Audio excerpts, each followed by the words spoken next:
back with the introduction to the philosophy of the human person. So last time we talked about doing philosophy. I gave you the meaning of philosophy, the branches of philosophy, the philosophical reflection, in which you will learn the two types of reflection. The first one is the primary reflection, and the second one is the secondary reflection. So now we will be proceeding to methods of philosophizing. So before that, what is the meaning of philosophizing? So philosophizing is to think or express oneself in a philosophical manner. So ano ba yung sinasabi natin kapag philosophical manner? So as you remember the last time, I asked you to give me 5 philosophical questions in your activity. So some of you answered, for example, yung what is the meaning of philosophy, or why we need to study the philosophy. So, hindi po yun yung hinihingi ko. So, when I say philosophical question, I am asking about the questions you've been asking all your life about life or about your existence, that up until today, hindi nyo pa rin nahahanapan ng sagot or ng resolution. So, kapag sinabi natin philosophizing, these are the things or our thoughts na about life then and about our experiences or about our existence. So, ito rin yung mga question na nahihirapan tayong hanapan ng sagot. So, these are the methods of philosophizing. Actually, we have 6. So, the first one is the Phenomenology, the Existentialism, the Postmodernism, the Analytic Tradition, the Logic and Critical Thinking, and the last one is the Fallacies. So, the first one, Phenomenology. So, ano ba itong Phenomenology of Edmund Husserl? So, Edmund Husserl is the founder of Phenomenology. Phenomenology or on consciousness. This focuses on careful inspection and description of phenomena and appearances defined as an object of conscious experiences, that is, that which we are conscious of. So, phenomenology, the two root words of phenomenology is the first one, the phenomenon, and the logos or the study. So, phenomenology is the study of the phenomenon. So, ano ba yung phenomenon? So, these are the things that we are conscious of. So, paano ba tayo magiging conscious or aware sa isang bagay? Di ba nga sabi nila, to see is to believe. So, para maging conscious din tayo sa isang bagay o para malaman din natin ang isang bagay, we have to experience it. So, in this method, ang sinasabi dito, the reality or of a person is based on what he or she experienced.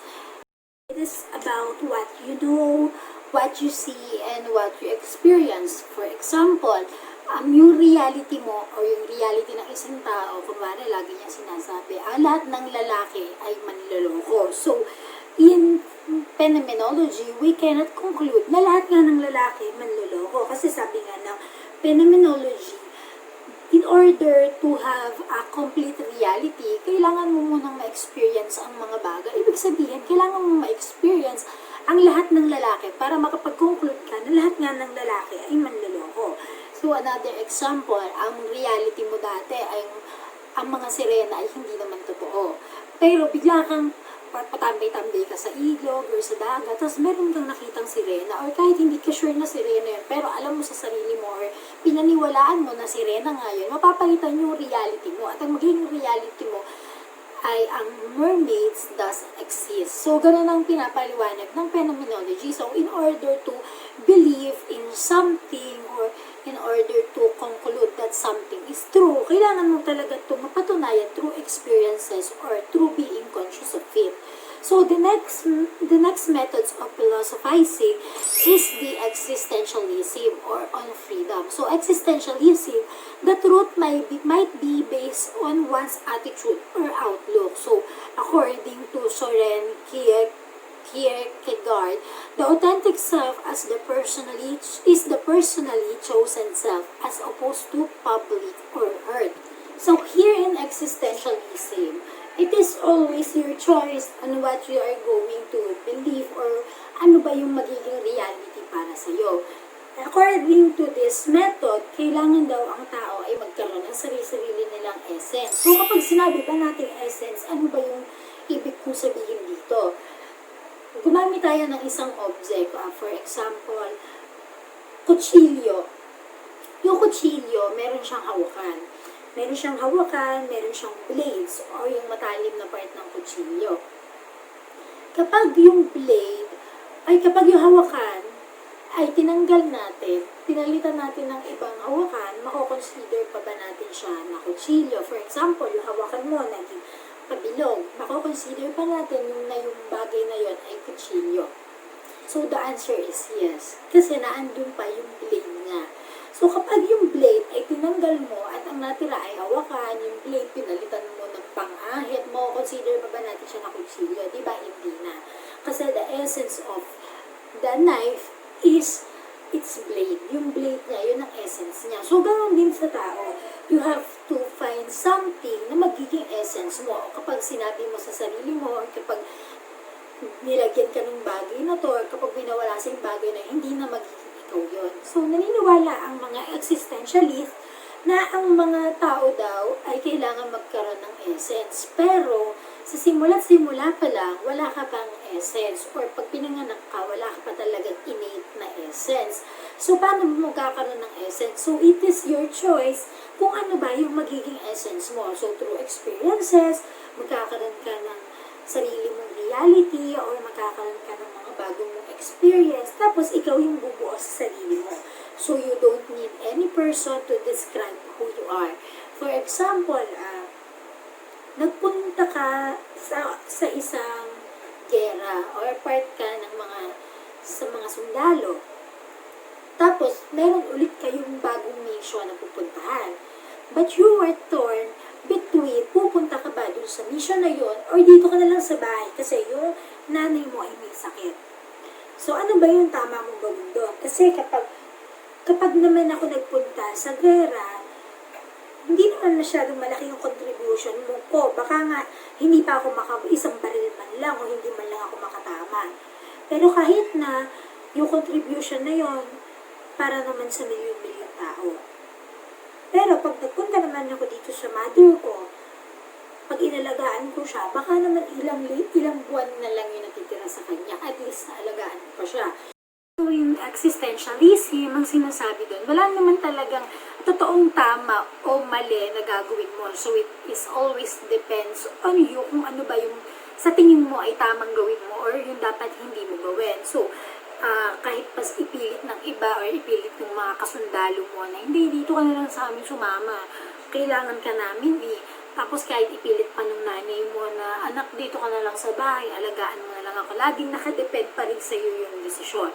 So kung sinasabi ng iba sa'yo na wala kang kwentang tao or ano ka naman dito sa mundo, wala kang ganap, wala ka namang role sa mundo. So based pa rin talaga yun sa paniniwalaan mo. Kung ikaw sa sarili mo, naniniwala ka nga na wala kang kwenta, hindi yun ang magiging reality mo. So yun ang sinasabi ng existentialism. It is always based on your choice or you have your own choice. So, walang magagawa ang ibang tao doon kapag nakapag-desisyon ka na para sa sarili mo. Let's proceed to the third method of philosophizing. So this is the postmodernism or on-culture method.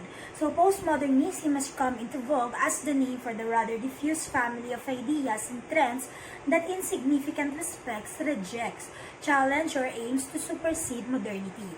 So according to Shields 2012, it is a best holding pattern, perhaps a cry for despair. So if you would remember the last time I talked about diversity, so diversity is something that makes us all unique from each other. So the focus of this method ay ang pagbabago at ang pagkakaiba-iba ng mga tao. So dito, ang postmodernism, it's like your doubtful partner. Ito yung parang partner mo, yung jowa mo, na parang lagi na lang niloloko. O yung kapag sinabi mo na yung totoo, hindi maniniwala sa'yo, or lagi siyang may dahilan na para ipakita sa'yo na mali yung sinasabi mo. So, gano'n ang postmodernism. Sa pag dumating yung time na nakapag-conclude ka na about the truth, laging haharangin niya ng postmodernism. Kasi sabi ng postmodernism, there's really no truth about everything. Hindi pwedeng merong iisa lang na katotohanan para sa isang bagay. Kasi naniniwala sila sa diversity nga, na ang tao ay iba-iba, na ang tao ay may iba-iba rin paniniwala. So, hindi pwedeng merong iisa lang truth. So, every time na magko-conclude ka about the reality, haharangin siya ng postmodernism at magbibigay siya sa iyo ng dahilan kung bakit hindi yun totoo. So, the next one is logic and critical thinking or tools in reasoning. It serves as path to freedom from half-truths and deceptions. Critical thinking helps us uncover bias and prejudice and open to new ideas not necessarily in agreement with previous thought. So, kung natatandaan nyo when I talk about logic, so as I've said, logic is a tool in philosophy because we can use it in reasoning out or decision making. So, without logic, magkakagulo-gulo yung mga arguments natin. Yun yung sinabi ko nun. So, ganun din dito sa methods of philosophizing. So, ginagamit nila ang logic as a tool of reasoning. So, there are two basic types of reasoning. The first one is the inductive reasoning and the second one is the deductive reasoning. Inductive reasoning, sinasabi lang siya na based siya on observation o kung ano lang yung nakikita mo. For example, nakita ko yung jowa ng friend ko. Meron siyang kasamang ibang babae sa mall or nakita ko sila. Wala naman, magkasama lang. Pero ako, predict ko agad na baka nagluloko siya dun sa kaibigan ko, baka meron siyang ibang babae. So, ito yung inductive reasoning. Parang magpe-predict ka lang, nagko-conclude ka ng isang bagay na hindi ka naman sure or without further evidence. But in deductive reasoning, dito na tayo magkakandak ng iba't ibang investigation. So, sasabihin ko siya sa friend ko ba or mag-iimbestiga muna ako. So, kapag nag-imbestiga ako, ano bang gagawin ko? Susundan ko ba sila at titignan ko kung ano yung mga ginagawa nila? Teka, nag-holding hands yata. Gawain ba yan ng magkaibigan lang or magpinsan lang? O teka, nakita ko sila, sinamahan dun sa bilihan ng mga damit. Tapos, nakita ko sila, magkaakbayan, nakita ko sila, sweet na sweet sila sa jeep. Dito na papasok yung deductive reasoning. At yung nag-investigate ka na and hindi ka lang nag-base sa ano yung nakita mo or kung ano lang yung biglang naisip mo or sa madaling salita, hindi ka lang basta ng hula or nag-predict ng mga bagay. So, ang inductive reasoning ay ang assumerang reasoning.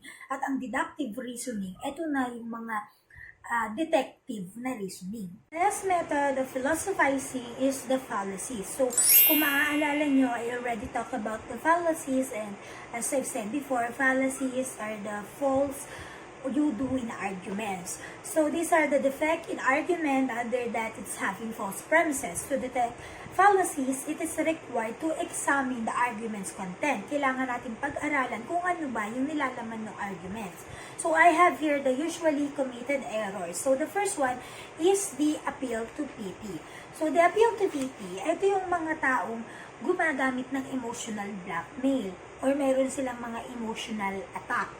So, yung mga taong to, dadaanin kanila sa guilt. For example, nag-uusap-usap tayo, meron tayong debate. May isang pro-Marcos and against Marcos. So, yung against Marcos, ang atake niya dun sa mga pro-Marcos, sasabihin niya, ang dami-daming namatay nung mga time ni Marcos, sobrang daming namatay. Wala ka bang pakialam para dun sa mga taong namatay? Wala ka bang puso para dun sa mga ninuno natin na naghirap during Marcos presidency.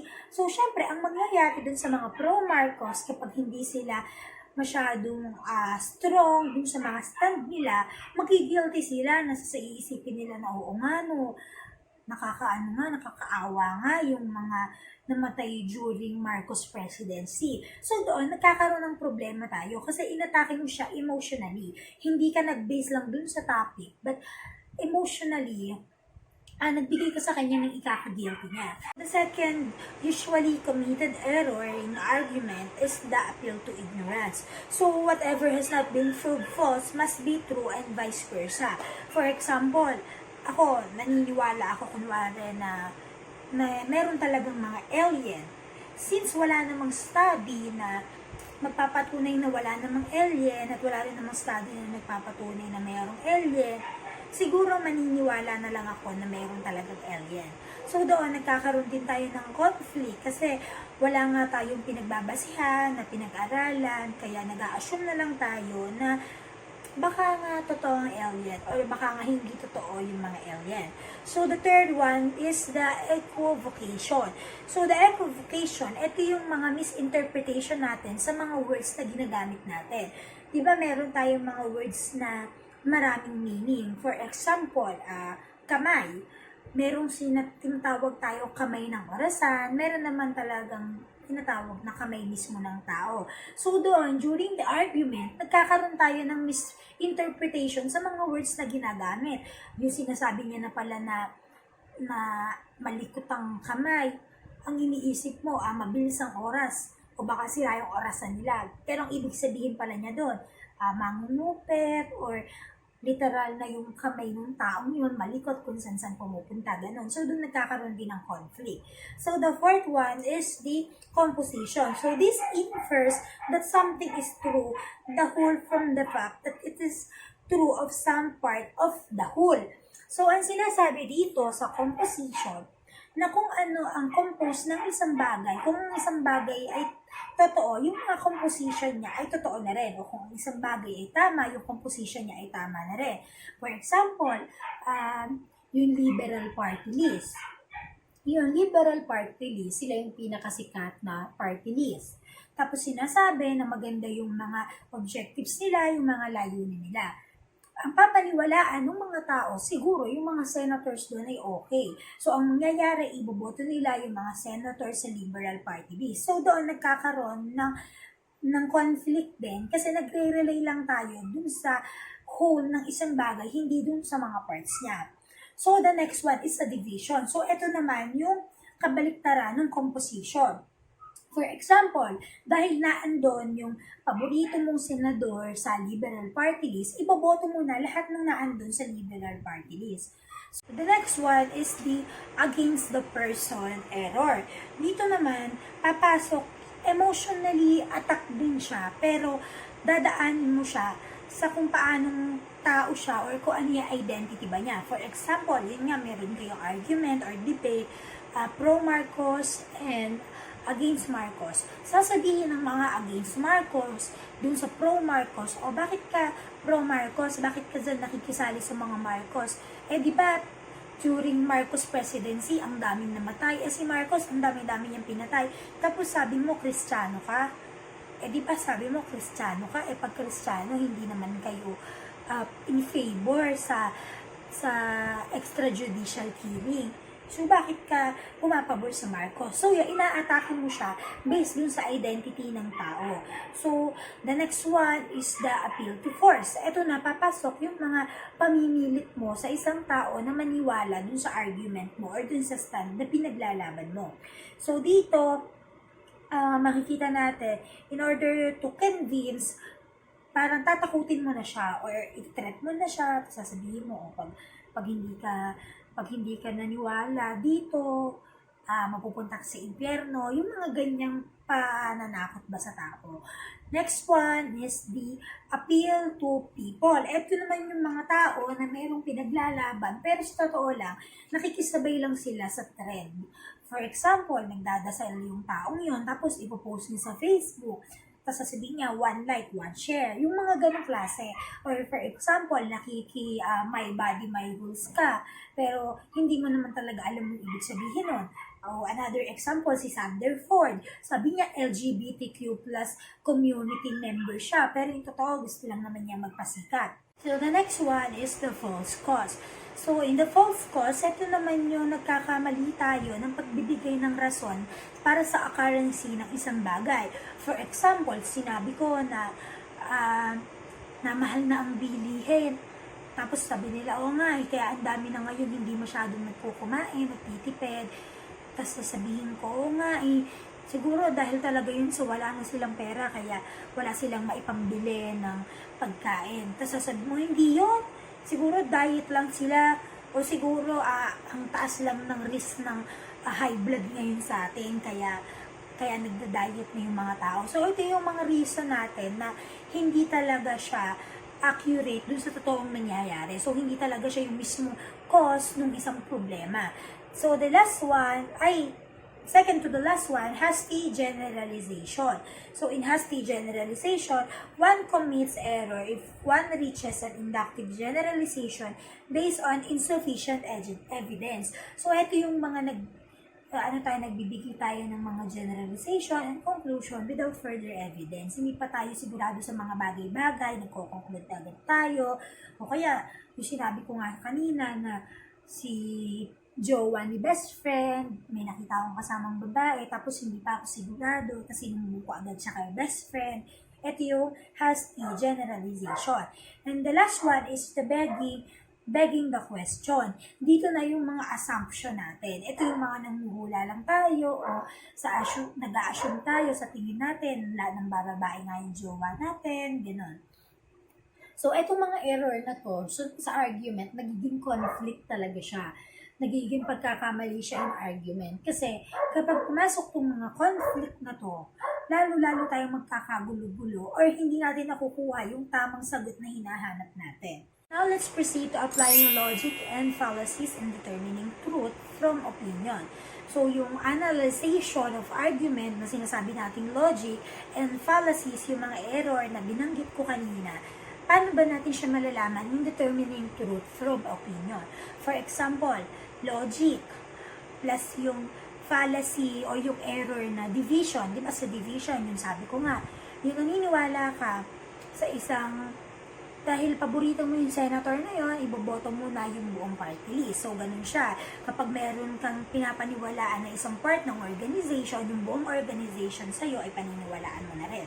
For example, yung boyfriend mo ay kilala sila na mga chick boy. Yung mga kapatid niya manluloko, yung tatay niya babaero, yung nanay niya lalakero, yung buong pamilya nila ay kilala talaga sa ganung pamamaraan. So ikaw, iisipin mo, dahil nga pumasok yung fallacy or yung usually committed error na division, iisipin mo, ay baka ganito na rin yung boyfriend ko. Baka manluloko rin talaga siya kasi yung lahi niya manluloko eh. So baka manluloko na rin siya. So kapag naman doon, makikita natin na yun ay opinion lang. Kasi nag-base lang tayo sa isang fallacies or sa isang committed error. So kapag in-apply na natin yung logic, mapapaisip tayo na, teka, ano pa nga ba yung pwedeng maging dahilan para masabi ko talaga na manluloko talaga yung boyfriend ko? Hindi niya sa akin pinapahawak yung cellphone niya. Lagi siyang may katawagan na paring Edgar na hindi ko naman kilala. Tapos nung narinig ko yung boses, parang babae. Or kaya naman, parang ito pinakita ko sa cellphone niya na picture ng babae na kasama niya. Ito sabi niya, pinsan niya. Kaso nakakiss sa kanya sa cheeks. May pinsan bang ganon? So doon papasok na yung logic. I-analyze na natin yung mga evidences, i-analyze na natin yung mga pangyayari o yung mga existing talaga ngayon. Hindi lang tayo basta mag-a-assume. So yun, makukuha natin doon yung truth kapag ginamit na natin yung logic. So that sums up our discussion for today. I hope you learned something about philosophy and about the methods of philosophizing.